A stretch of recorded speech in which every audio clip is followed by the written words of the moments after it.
A bruxa que foi testada dessa vez foi a Alice Wu, a bruxa da proteção. Mais do passado de cada uma das bruxas foi revelado, e vazamentos de imagens de um brinquedo oficial da Marvel confirmam as identidades tanto do adolescente, mas principalmente da Rio Vidal. Quer entender todas as referências desse quarto episódio, entender tudo que rolou em mais um capítulo dessa sensacional série Agatha desde sempre? Então vem comigo que é agora.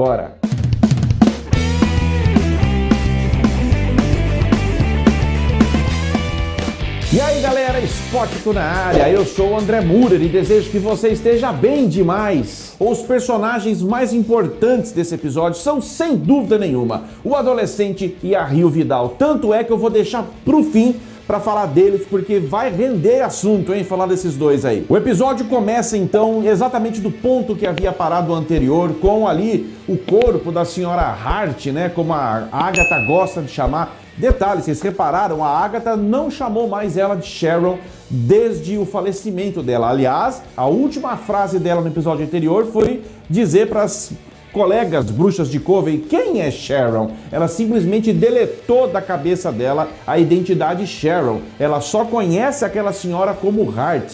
E mais uma frase enigmática da Agatha olhando pro corpo e dizendo para ela: então é assim que você é de verdade? Por que ela disse isso? Afinal de contas, quem é exatamente a senhora Hart? Algo me diz que a gente vai ver ela de novo ainda nesta série. Portanto, depois do sepultamento dela ali, né, enterraram ela ali às margens do caminho das bruxas, sentindo a necessidade de uma bruxa verde para que o Coven fique completo e siga em frente, é decidido entre elas ali, depois de algumas discussões, que um feitiço tinha que ser conjurado para invocar uma bruxa verde, e elas até desenham no chão o lugar onde a bruxa tinha que surgir. Cada uma deseja uma coisa diferente para o perfil dessa bruxa, mas eis que de repente ninguém mais, ninguém menos do que a própria Rio Vidal, como a gente mais ou menos previu na outra análise, surge, mas não do lugar que elas desenharam, e sim de dentro da cova da senhora Hart. E ela não se apresenta como uma bruxa verde, mas ela se apresenta como less a green witch,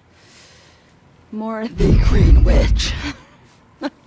a bruxa verde. Mas eu vou falar dela no final do vídeo, sobre a Rio Vidal. Depois de despertar todas as dúvidas possíveis em todo mundo, né, a presença da bruxa verde ali, elas seguem para o próximo desafio, que novamente é uma casa que se apresenta ao longo do caminho, e essa casa já causa horrores, espantos, né, na própria Alice Wu, que tenta sair fora, mas não tem como você pular fora de uma aprovação. Tanto é que a Alice tenta fugir daquela casa, mas do outro lado do caminho aparece a casa de novo. Então, por isso, não é um caminho físico, né? É um caminho metafísico. Então, elas têm que enfrentar aquilo. E logo chegando na casa, mais uma fase da lua desenhada na porta, a fase da lua crescente, que representa o fogo. Assim como no desafio anterior, a fase da lua representou a maré, a água, agora a gente vê o fogo. Então, se são 4 fases da lua, significa que 2 fases já foram,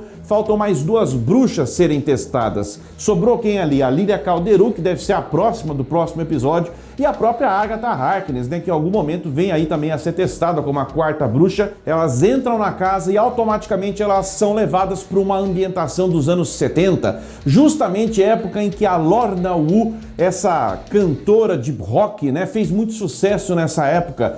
E elas foram transportadas exatamente para esse clima, né? Não era apenas uma casa, era mais um estúdio do que uma casa, né? Então, literalmente, elas formaram... O Coven virou uma banda dos anos 70 ali. E o fogo foi o elemento escolhido, como eu disse, porque a família, as gerações de bruxas da família Wu, né? A Alice Wu, que é a atual bruxa, elas são todas amaldiçoadas. O outro episódio anterior já tinha deixado essa pista pra gente, que as mulheres dessa família eram amaldiçoadas. Amaldiçoadas a morrerem queimadas. E só então elas foram entender que a versão da balada, a versão mais popular da balada, que foi composta pela Lorna Wu e que foi feita para ser cantada sempre por alguém em alguma parte do mundo, sempre que fosse cantada, essa música era, na verdade, a letra dela era, na verdade, um feitiço de proteção para a sua própria filha, que só agora foi entender o porquê da sua marca no ombro, que ela achava que era uma marca de nascença, mas era a marca da maldição, a mesma marca que foi atribuída à própria Lilia Calderu e à própria Jennifer, que também começaram a ser queimadas ali durante o teste, até que a própria Alice entendeu que ela, como sendo uma bruxa de uma geração de bruxas de proteção, traçou um círculo místico em volta de cada uma delas com um punhal para que elas pudessem ficar isoladas dessa maldição. Quando o metrônomo começa a marcar os tempos de um compasso, naquele momento não é que começou uma contagem regressiva de tempo, igual o episódio anterior, mas sim começou a contagem de um compassamento de uma música que depois eles entenderam que essa era a charada dessa provação. Eles deveriam executar, tocar a versão da balada da própria Lorna Wu para que todas elas ali juntas, cantando e tocando essa versão, pudessem invocar a quebra dessa maldição. A canção é tão poderosa que a própria maldição se manifesta fisicamente na sala na forma de um demônio, né? Aliás, que maquiagem, hein? Parabéns pra galera aí do figurino, do CGI, foi sensacional. E essa própria maldição se irrita com o cantar da versão da balada da Lorna Wu e tenta ali tacar fogo, incendiar tudo, a casa começa a pegar fogo, mas elas ficam firmes no propósito e cantam. A própria Agatha começa a sair fumaça, começa a se queimar, mas ela continua cantando e à medida que elas cantam, a maldição vai se enfraquecendo e como um último golpe de misericórdia, o demônio voa para cima das costas. Que imagem sensacional, hein? Da própria Alice Wu tocando piano ali junto com a sua banda e ela vai e executa sem medo de ser feliz, com coragem, e a canção no final das contas acaba matando aquele demônio, acaba quebrando aquela maldição, fazendo com que a própria tampa do piano se levante, da mesma forma que a porta do forno se abre no episódio anterior, ao final da provação vencida, para elas retornarem ao caminho. Dessa vez a saída é para dentro do piano. E da mesma forma que aconteceu no último episódio, a baixa da vez foi o Tim, né? Se no final do último episódio foi a coitada da senhora Hart, né, que bebeu demais lá o vinho envenenado, caiu, dessa vez foi o próprio Tim que cai, porque em parte do episódio vocês viram que ele foi arremessado contra o vidro, né?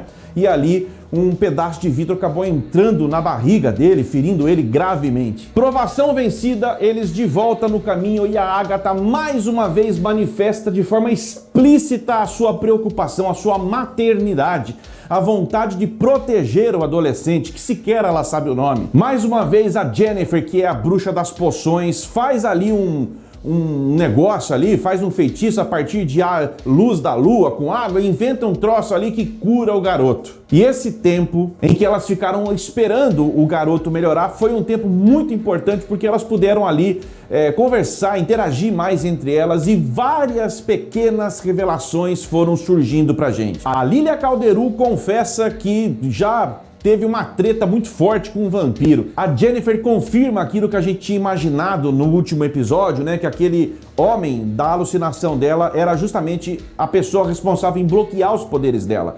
A gente ainda deve ver um pouco mais sobre isso, né? Já que é uma característica dessa série, eles irem soltando as coisas aos poucos, né? E entrando agora na parte que eu considero mais importante do episódio, que é falar sobre esses dois personagens, o adolescente e a Rio Vidal, eu preciso dizer que essa semana vazou aí pra um monte de lugar aí imagens de um brinquedo oficial da Marvel que confirmaram as identidades dos dois. Começando pelo adolescente, né? Então o Funko, o bonequinho que viralizou aí, que vazou as imagens aí, confirmou então que o adolescente é o Super Vicano, ou o Vicano, filho da Feiticeira Escarlate, como nós já tínhamos previsto aqui há muito tempo, né? A série tá tentando levar a gente para um caminho de talvez imaginar que ele possa ser o Nicholas Scratch, filho da Agatha, mas a gente já vinha aqui advertindo que não, tudo caminhava para que ele pudesse ser o Vicano. E tá confirmado, galera. Mais do que isso, ele deve ser o Vicano a partir da versão Billy Kaplan dos quadrinhos. Rapidamente, então, um resumo do background dos quadrinhos, então, sobre a origem do Vicano a partir do Billy Kaplan. Quando a Wanda Maximoff se apaixona e se casa com o Visão, biologicamente eles não podem ter filhos. filhos, até porque o Visão é um sintozoide, um humanoide sintozoide, ele não pode gerar filhos. Então a Wanda, que é poderosíssima, além de desenvolver todos os seus poderes ao longo da sua existência, ela aprendeu a desenvolver domínio sobre a magia do caos. A magia do caos é capaz de coisas extremamente absurdas, como ressuscitar mortos e até gerar vida. É dessa forma, usando a magia do caos, alterando a realidade, que ela consegue gerar vida. Os gêmeos William e Thomas, Vicano e Celery. Numa determinada ocasião, quando ela precisa se ausentar dos filhos para lutar com os Vingadores numa missão aí, ela deixa os filhos dela sob os cuidados de Agatha Harkness, a nossa Agatha. Mas a Agatha percebe que de vez em quando as crianças sumiam, desapareciam. Todas as vezes que a cabeça da Wanda Maximoff estava focada em outra coisa, as crianças desapareciam. E a Agatha entendeu então que essas crianças não eram de verdade. Foi só então que nós descobrimos que a própria Wanda, poderosa como era, pegou fragmentos da alma do Mephisto para criar essas crianças. Quando o coisa ruim do Mephisto descobre que ele foi roubado, fragmentos da sua alma foram roubadas pela magia do caos por parte da Feiticeira Escarlate, ele reivindica esses fragmentos de volta para ele e dessa forma ele incorpora nele os filhos da Wanda, fazendo com que eles deixem de existir. A própria Agatha corre por apagar as memórias da Wanda Maximoff para que ela não sofra e não venha se tornar uma coisa pior ainda quando ela tiver ciência do sumiço dos filhos. Em dado momento, quando os nomes dos dois filhos são ditos para a Wanda, muito tempo depois ela resgata todas as memórias e, enfurecida, simplesmente ela decide enfrentar todo mundo e nem os Vingadores são capazes de parar ela. O fato é que as almas do William e do Thomas estavam tão também modificadas que nem o próprio Mephisto deu conta de segurar esses fragmentos dentro dele e o próprio Crabulhão acaba sofrendo com isso e as almas vagam por aí, até que no caso específico do nosso personagem, a alma do William acaba indo parar dentro de um cidadão chamado Billy Kaplan, que da mesma forma que está sendo representado na série, nos quadrinhos ele também era homossexual. E a partir desse Billy Kaplan incorporando a alma do William, é a partir daí que os eventos levam até a criação do Vicano na forma física mesmo. O filho da Wanda, que é uma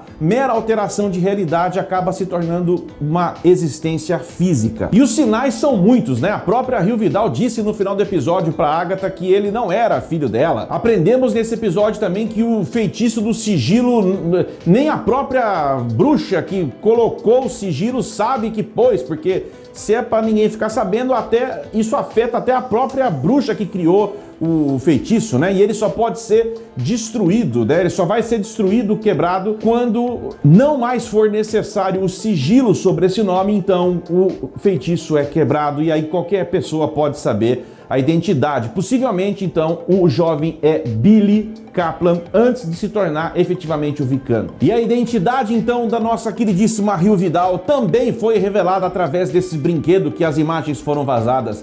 E o Funko, o bonequinho dela, é ninguém mais, ninguém menos do que a Lady Death, ou a entidade Morte. Isso explica por que ela consegue ir para dentro do caminho, né? Usando a própria morte da Senhora Hart, né? Ela volta justamente pela cova dela, acho que usando o próprio corpo dela, ela deve ter plenos poderes de usar essas passagens de morte, né? E também explica do porquê que ela não precisou passar pelo portal das bruxas para adentrar ali. Afinal de contas, ela não é uma bruxa, ela é uma entidade. E a gente começa a entender que ela se apaixonou, né, pela Agatha Harkness, e em algum momento a cicatriz da vida dela foi fazer mal para a própria Agatha Harkness, né? Vou chutar aqui, né? No primeiro episódio, a própria Agatha disse para ela que ela não poderia matar ela, Agatha. Então, a morte não veio atrás da Agatha para levá-la pro reino da morte, mas possivelmente veio cobrar da Agatha alguma promessa, né? Veio cobrar dela alguma coisa que elas combinaram no passado. Talvez a morte esteja enfurecida com a Agatha e as próprias Sete de Salem também estejam enfurecidas com a Agatha, porque a Agatha talvez tentou proteger o seu próprio filho. Isso aqui é chute da minha cabeça, tá? Que eles estão adaptando aí. Talvez não é que ela trocou o filho com o Darkhold. Ela talvez tenha usado o Darkhold para proteger o seu próprio filho. Talvez o Nicholas Scratch tenha entrado numa situação de morte, né? E a morte a entidade morte apareceu para levar a alma dele. E foi aí que talvez a Agatha entra com algum feitiço do Darkhold para manipular a situação e trair o trabalho da Morte. Essa personagem Morte, ela se conecta com diversas histórias da Marvel. Outro affair da Morte foi o próprio Deadpool, né, que tem a maldição de não poder morrer. Isso desperta um certo fascínio pela Morte, né, já que eles nunca vão poder ficar juntos, porque o ofício dela é levar as almas embora pro reino da Morte. O Deadpool nunca vai morrer. E entre vários amantes que a Morte já teve, um dos mais clássicos dos quadrinhos é o próprio Thanos, ele mesmo. Aliás, a verdadeira forma ela não tem, por ser uma entidade, ela não tem uma forma física, né? A forma mais habitual dela dos quadrinhos é uma mulher de capuz e um esqueleto dentro, que foi mais ou menos a mesma visão que a Lilia Calderu teve. Estão lembrados disso? Mas entre os poderes da Morte, ela tem a capacidade de se transfigurar na imagem que ela quiser. Ela pode aparecer para as pessoas da forma que ela quiser. E para mim, a Agatha Harkness está não só trilhando o caminho das bruxas em busca de poder, mas também trilhando esse caminho em busca de uma virada no seu próprio caráter. Espero que ela não atenda aos desejos da Morte, né? Que ficou claro pra gente no episódio que é isso. A Agatha Harkness elimina as bruxas, ganha poder e doa corpos, né, pra Morte levar embora. Tomara que esse amor das duas não seja correspondido mais. É isso, galera. Na semana que vem tem mais. Tomara que a semana passe rápido, porque eu tô amando essa série. Como tá bom demais ver a Agatha desde sempre. E se é a tua primeira vez aqui, vem fazer parte da família. Considera deixar tua inscrição, ativa o sininho, manda ver no like. Se cuide, a gente se vê sempre no próximo vídeo. Spótico na área.